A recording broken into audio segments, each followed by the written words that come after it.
నందనారని ఒక భక్తుడు. ఒకప్పుడు ఆయనకి చిదంబరం వెళ్లి నటరాజస్వామి దర్శనం చెయ్యాలి అనిపించింది. యజమాని దగ్గరికెళ్లి అడిగాడు చీకటి పడుతుండగా, అయ్యా రేపు చిదంబరం వెళ్లాలనుంది, నటరాజస్వామి దర్శనం చెయ్యాలనుంది, నేను వెడతాను, నాకు అనుమతి ఇవ్వండి అని అడిగాడు. ఆయన మహా ఐశ్వర్యవంతుడు, మంచి మదోన్మత్తుడై ఉన్నాడు.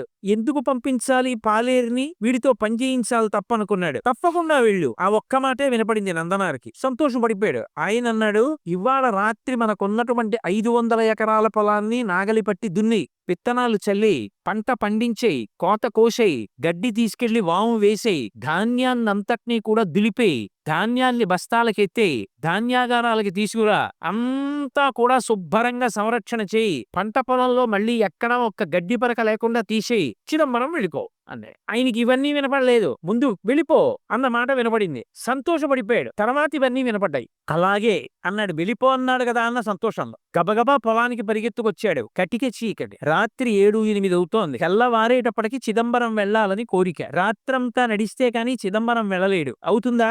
ఒక్కనాటికి అవధానం అర్థమైపోయింది. అయ్యో, చిదంబరం వెళ్ళమన్నాడన్న ఆనందంలో వచ్చేసానే, ఇప్పుడు నేను ఈ చీకట్లో ఈ పొలం ఎలా దున్నుతాననుకున్నాడు. ఒక్కసారి ఆకాశం ఆయన స్వరూపమేగా, పైకి చూశాడు. శివా నరిచి నిన్ను చూడకుండా ఉండలేనయా అని స్పృహ తప్పి పడిపోయాడు. ఆయన తలుచుకుంటే ఒక్కసారి సంకల్పం చేస్తే పంట పండేస్తుంది. కాని తన భక్తుడు పడవలసిన కష్టం తాను పడాలనుకున్నాడు. కైలాసంలో కొడుకులిద్దరిని పిలిచాడు. విఘ్నేశ్వరుడు, సుబ్రహ్మణ్యుడు, ప్రమదగణాలు, పార్వతీదేవి అందరూ కలిసి భూమి మీదకొచ్చారు. శంకరుడు స్వయంగా పంచె తీసి పైకి పెట్టి గోచి పోసి కట్టాడు. నాగలి పట్టాడు. ఆయన తలుచుకుంటే ఎంతసేపు భూమి దున్నేశాడు. పార్వతీదేవి విత్తనాలు జల్లింది. విఘ్నేశ్వరుడు కలుపు తీశాడు. సుబ్రహ్మణ్యుడు కోత కోశాడు. పంటంతా పండేసింది, తీసుకెళ్లి గాదెలో పోసేశారు. గడ్డివాం వేసేశారు. తెల్లవారుతోంది, ఇంక 2 అవుతోంది. నందుణ్ణి లేపాడు. నందనార్, చిదంబరం వెళ్ళన్నాడు. ఎలా వెళ్ళను, ఎలా పంట అన్నాడు. పండేసింది చేర్చేశామన్నాడు. నీ యజమానికి చెప్పి వెళ్ళిపో అన్నాడు. గబగబా పరిగెత్తుకుంటూ యజమాని దగ్గరికి వెళ్ళాడు. నువ్వు చెప్పినట్టు పంట పండించానన్నాడు. తెల్లబోయాడు జమీందారు. లేచి వచ్చి చూశాడు. గాదెలో పంటుంది, గడ్డివా ఉంది, అన్నీ ఉన్నాయి.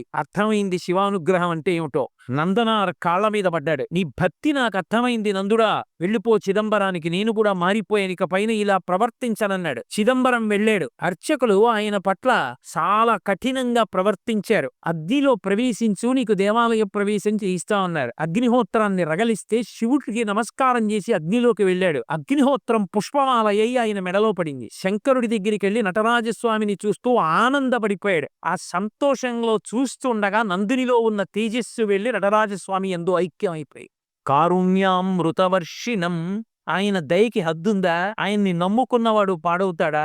సర్వకాలముల యందు తన భక్తుణ్ణి కాపాడుకుంటూనే ఉంటాడు.